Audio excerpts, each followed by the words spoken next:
સુરતમાં અશાંત ધારાના કારણે બંધ કરાયેલું જીમ ફરી અડાજણ પાટિયા ખાતે ચાલુ કરી અને છેતરપિંડી કરવામાં આવી છે।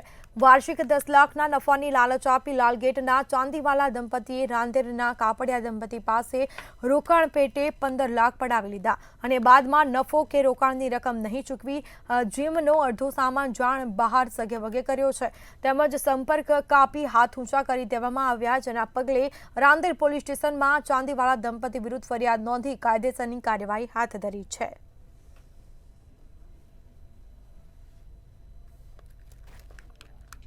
અમે લોકોએ મુઝફ્ફર અલી ચાંદીવાલા અને રૂબીના બીબી મુઝફ્ફર અલી ચાંદીવાલા સાથે ભાગીદારી કરી હતી। બોડી બેટલ ફિટનેસ સેન્ટરના નામથી એક જીમ ચાલુ કર્યું હતું।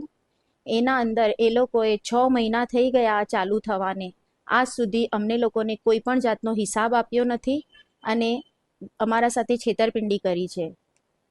તો એ લોકોને ઉપર અમે લોકોએ ચોરીનો, છેતરપિંડીનો અને વિશ્વાસઘાતનો ગુનો નોંધેલ છે।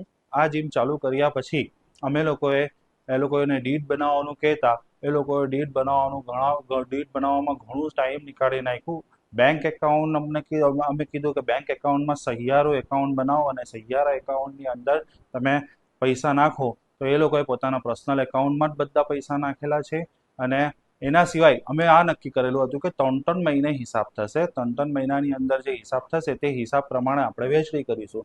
પણ હમણાં સુધી 6 મહિના થઈ જવા છતાં અમને 1 રૂપિયો બી હમણાં સુધી હિસાબના આપેલ નથી